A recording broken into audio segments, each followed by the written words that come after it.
Hello मेरे दोस्तों, मैं हूं Bhavin, certified financial planner, personal finance coach. Aarav की एज है 40 इयर्स। उसने हाल ही में रिच डैड पुअर डैड किताब पढ़ी। अब इस किताब में ऑथर ने समझाया है कि कैसे उन्होंने रियल एस्टेट में इन्वेस्ट करके मिलियंस ऑफ डॉलर्स की वेल्थ क्रिएट करी है। और ये सब पढ़ के आरव मोटिवेट हो गया और उसने डिसाइड करा कि वो भी इंडिया में ऑथर की ही तरह रियल एस्टेट टाइकून बनेगा और रियल एस्टेट से पैसिव इनकम जनरेट करेगा। अब आरव पढ़ा लिखा सॉफ्टवेयर इंजीनियर है और कोई भी बड़ा फाइनेंशियल डिसीजन वो खुद से नहीं लेता। उसने अपने सर्टिफाइड फाइनेंशियल प्लानर से सजेशन लेना चाहा। अब आरव की स्टोरी को आगे कंटिन्यू करें उससे पहले let us look at this chart. ये है पिछले 12 वर्षों का housing price index tracked by Reserve Bank of India. 2011 में ये 100 पर था और 2023 में ये 300 पर है। और अगर हम इसका compounded annual growth rate calculate करते हैं तो पिछले 12 सालों में ये 10% से ग्रो हुआ है year on year, which means कि अगर किसी ने 50 लाख रुपीस की प्रॉपर्टी में इन्वेस्ट किया होता 2011 में, तो आज उस प्रॉपर्टी की value approximately 1 crore 56 lakh rupees होती, यानी 12 सालों में 3 गुना। ओके, सो अब ये नंबर्स देखकर आप एक्साइटेड हो रहे हैं तो let me show you one more chart. ये है सेंसेक्स का चार्ट जो 2011 में 18,000 पॉइंट्स पर था, लेकिन 2023 में ये 63,000 पॉइंट्स पर है। That is 11% return compounded year on year पिछले 12 सालों में, विच मीन्स कि अगर किसी ने प्रॉपर्टी खरीदने की जगह सेंसेक्स में ये पैसे इन्वेस्ट किए होते तो इन 50 लाख रुपीस की वैल्यू होती 1 crore 75 lakh rupees. So let's assume कि आरव 12 इयर्स पहले सेम 50 लाख रुपीस की प्रॉपर्टी लोन लेकर खरीदता, यानी उसे 20% का डाउन पेमेंट देना पड़ता, विच इज 10 लाख रुपीस। लेकिन अगर वो यही 10 लाख रुपीस सेंसेक्स में इन्वेस्ट कर देता डाउन पेमेंट देने की जगह, तो इस अमाउंट की वैल्यू 12 इयर्स बाद 11% रिटर्न के हिसाब से बनती अराउंड 35 लाख रुपीस। अब 40 लाख रुपीस के होम लोन की EMI 12 इयर्स के लिए बनती है 43,300 रुपीस पर मंथ, यानी एनुअल EMI बनती है 43,300 इंटू 12 इक्वल्स 5,19,500 रुपीस। अब आरव ने तो बुक में पढ़ा था कि कैसे ऑथर अदर पीपल्स मनी का एग्जाम्पल देते हैं। जैसे आरव ने भी बस 10 लाख रुपए का डाउन पेमेंट देकर लेवरेज किया और 40 लाख रुपीस का लोन लेकर बैंक के पैसों से प्रॉपर्टी खरीद ली, प्लस वो ऑथर की ही तरह प्रॉपर्टी में से रेंट भी अर्न करेगा, यानी 10 लाख रुपीस में property plus rental income also. Wow, लेकिन उसे EMI भी तो देनी होगी ना इस होम लोन की। So let's look at the screenshot. 2011 में उसके प्रॉपर्टी की वैल्यू होती 50 लाख रुपीस, लेकिन आरव को इस प्रॉपर्टी पर सारे चार्जेस जैसे प्रॉपर्टी टैक्स और मेंटेनेंस काटने के बाद एनुअल रेंट मिलता 2% of 50 lakh, that is 1 lakh rupees per annum. और वहीं उसका टोटल एनुअल EMI होता 43,300 इंटू 12 इक्वल्स 5,19,000 रुपीस, यानी पहले बरस में ही वो 4,19,000 रुपीस के नेगेटिव कैश फ्लो में होता। और अगर आप पूरा चार्ट देखते हैं तो हर बरस वो नेगेटिव कैश फ्लो में ही रहेगा। क्या ऐसा कैसे पॉसिबल है? रिच डैड पुअर डैड में तो ऑथर का कैश फ्लो पॉजिटिव होता है और वो तो ऐसे ही पैसिव इनकम जनरेट करके मिलियनियर बने हैं। वेल, तो इस बुक के ऑथर रॉबर्ट कियोसाकी अमेरिकन है और वो अमेरिका के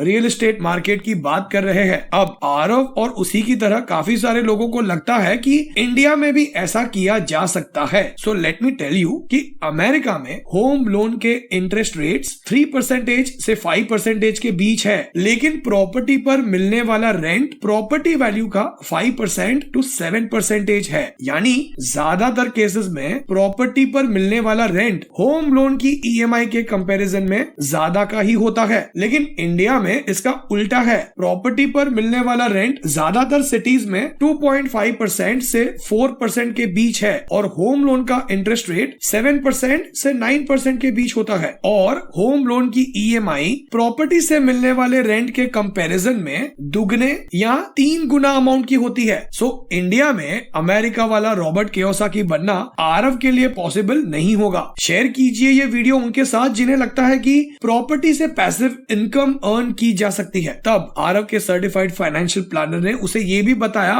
कि अगर वो हर महीने 43,300 रुपीज की SIP करता है एट 11% रिटर्न, तो 12 सालों बाद उसके पास होंगे 1,30,00,000 रुपीज प्लस डाउन पेमेंट का जो अमाउंट इन्वेस्ट होता वो बढ़कर हो चुका होता 35 lakh rupees. That is total of 1,65,00,000 rupees. Plus Sensex का एवरेज डिविडेंड यील्ड 1.5% है, जो कि प्रॉपर्टी पे मिलने वाले रेंट दैट इज 2% के करीब ही है, और आरव को लोन भी नहीं लेना पड़ता। प्लस प्रॉपर्टी बेचने पर 20% का कैपिटल गेन टैक्स लगता है, लेकिन इक्विटी पर उसका आधा यानी सिर्फ 10% का टैक्स लगता है। अब ये सब सुनकर आरव को रियलाइज हुआ कि अगर वो CFP को कंसल्ट किए बिना ही रैंडमली लोन ले लेता तो it could have been a financial disaster. क्या आप भी अपने फाइनेंशियल डिसीजंस ऐसे ही लेते हैं रैंडमली, या आपके पास आपका फाइनेंशियल प्लान है? अगर आप 1-to-1 कोचिंग लेकर ये समझना चाहते हैं कि कैसे आप अपने पर्सनल फाइनेंशियल गोल्स अचीव कर सकते हैं, तो व्हाट्सएप कीजिए इस नंबर पर अपना पर्सनल फाइनेंशियल प्लान बनवाने के लिए। आप डिस्क्रिप्शन बॉक्स भी चेक कर सकते हैं। अब तक ये वीडियो इंटरेस्टिंग लग रहा है तो बने रहिए, आगे हम इस वीडियो में बहुत सारी इंटरेस्टिंग बातें समझेंगे। कई बार मैं और मेरे बेस्ट फ्रेंड के पिताजी प्रॉपर्टी वर्सेस इक्विटी इन्वेस्टमेंट पर डिबेट करते हैं, लेकिन एक संडे जब हम दोनों फ्री थे और थोड़ा समय था हम दोनों के पास, तब हमने कुछ डेटा निकाला और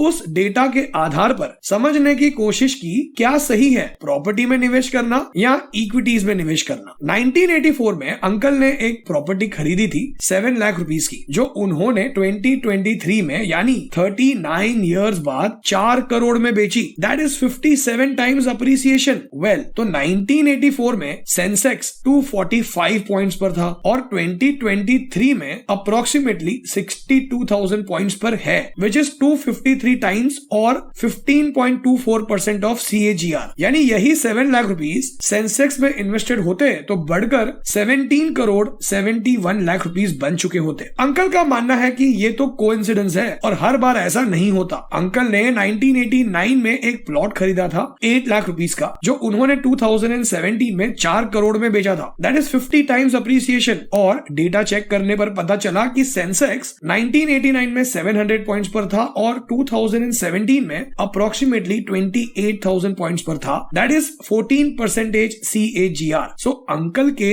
8 लाख रुपीस 3.15 करोड़ बन चुके होते। दैट इज 40 टाइम्स अप्रिसिएशन, यानी प्रॉपर्टी से थोड़ा कम। अंकल को अच्छा लगा ये सुनकर कि लैंड बेचकर उन्हें 4 करोड़ मिले कंपेयर टू 3.15 करोड़। लेकिन क्या ये सही कंपैरिजन होगा? सबसे पहले तो अंकल का कैपिटल गेन टैक्स इक्विटी के कंपैरिजन में ज्यादा का होगा। अंकल का मानना है कि रियल एस्टेट के प्राइसेस कभी नीचे नहीं जाते और स्टॉक मार्केट काफी वॉलेटाइल होता है। लेकिन मुझे अंकल को बताना पड़ा कि स्टॉक मार्केट की तरह अगर उनका रियल एस्टेट भी मार्केट में ट्रेड होता और अगर रोज प्राइस ऊपर नीचे होते दिखता तो क्या वो अपना रियल एस्टेट इतने लंबे समय तक होल्ड कर पाते? और फिर अंकल ने खुद अग्री किया कि उनके रियल एस्टेट का प्राइस 2008 में ऑलमोस्ट 50% से रिड्यूस हुआ था, जब स्टॉक मार्केट 60% से नीचे गिरा था। According to me, real estate liquid नहीं होता, खासकर तब जब मार्केट डाउन होता है। रियल एस्टेट को बेचना is very difficult. Real estate खरीदते और बेचते समय पर ट्रांजैक्शन कॉस्ट काफी ज्यादा का होता है और कैपिटल रिक्वायरमेंट भी काफी ज्यादा का होता है और डाइवर्सिफिकेशन भी पॉसिबल नहीं होता इतना ज्यादा कैपिटल इन्वेस्ट करने के बावजूद। जो डेटा हमने देखा वो तो पास्ट का था। अंकल के हिसाब से ये तो हिस्ट्री है, लेकिन फ्यूचर में तो ये चेंज भी हो सकता है। तब मुझे अंकल को समझाना पड़ा कि जैसे रियल एस्टेट से रेंट मिलता है, ठीक वैसे ही इक्विटी से डिविडेंड मिलता है। जैसे लॉन्ग टर्म में रियल एस्टेट का प्राइस अप्रिशिएट होता है, ठीक वैसे ही इक्विटी के प्राइस भी इंक्रीज होते हैं। और जैसे प्रॉपर्टी पर नेट रेंटल यील्ड 2.5% है, ठीक वैसे ही सेंसेक्स का डिविडेंड यील्ड 1.5% है। अगर इंडिया की जीडीपी आने वाले कुछ सालों में 6% से ग्रो होती है और इन्फ्लेशन भी 6% रहता है, तो इक्विटी मार्केट्स 12% से ग्रो होंगे, plus dividend yield of 1.5%, that is total of 13.5% return. और तब अंकल ने मुझे वही चीज कही जो मेरे पिताजी भी कहते हैं कि बेटा, घर खरीदने से हमें सेंस ऑफ सिक्योरिटी मिलती है और मैं भी इस बात से डिनाई नहीं करता और हमारा एक घर तो होना ही चाहिए। ये वीडियो इन्वेस्टिंग को लेकर है और खुद का घर इन्वेस्टमेंट नहीं बल्कि कंजम्पशन होता है। जिस घर में आप रहते हैं वो ना ही तो आपको कोई कैश फ्लो देता है और ना ही आप उसे बेचते हैं क्योंकि उसमें आप रहते हैं। तो खुद के घर को इक्विटी इन्वेस्टिंग के साथ कंपेयर करना सही नहीं होगा। रियल एस्टेट रिटर्न्स कैलकुलेट करते समय एक कॉमन मिस्टेक जो लोग करते हैं वो ये है कि लोग एब्सोल्यूट वैल्यू कंसिडर करते हैं। जैसे 7 लाख का घर 4 करोड़ में बेचा, लेकिन अगर आप उसमें 39 इयर्स जोड़ दे तो उसका रिटर्न कोई खास नहीं बनता। एफडी का 7% रिटर्न अच्छा लगता है, रियल एस्टेट का 10% रिटर्न भी अच्छा होता है, लेकिन अगर सेंसेक्स 14% रिटर्न दे दे तो लोगों को डाइजेस्ट करने में थोड़ा समय लगता है, क्योंकि हमें बचपन से यही बताया जाता है कि स्टॉक मार्केट तो गैम्बलिंग है। So on the closing note, real estate एक एसेट क्लास है जो डाइवर्सिफिकेशन के लिए अच्छा होता है, लेकिन with in your budget. Comment करके बताइए मुझे आपके व्यूज, और अगर आप 1-to-1 कोचिंग लेकर ये समझना चाहते हैं कि कैसे आप अपने पर्सनल फाइनेंशियल गोल्स अचीव कर सकते हैं तो व्हाट्सएप कीजिए इस नंबर पर या विजिट कीजिए theartofwealthbuilding.com पर। पहली बार इस चैनल पर वीडियो देख रहे हैं और कुछ सीखने मिला हो तो सब्सक्राइब जरूर कीजिए, और इस वीडियो को एंड तक देखने के लिए और आपका कीमती समय इस वीडियो में इन्वेस्ट करने के लिए आपका बहुत बहुत धन्यवाद।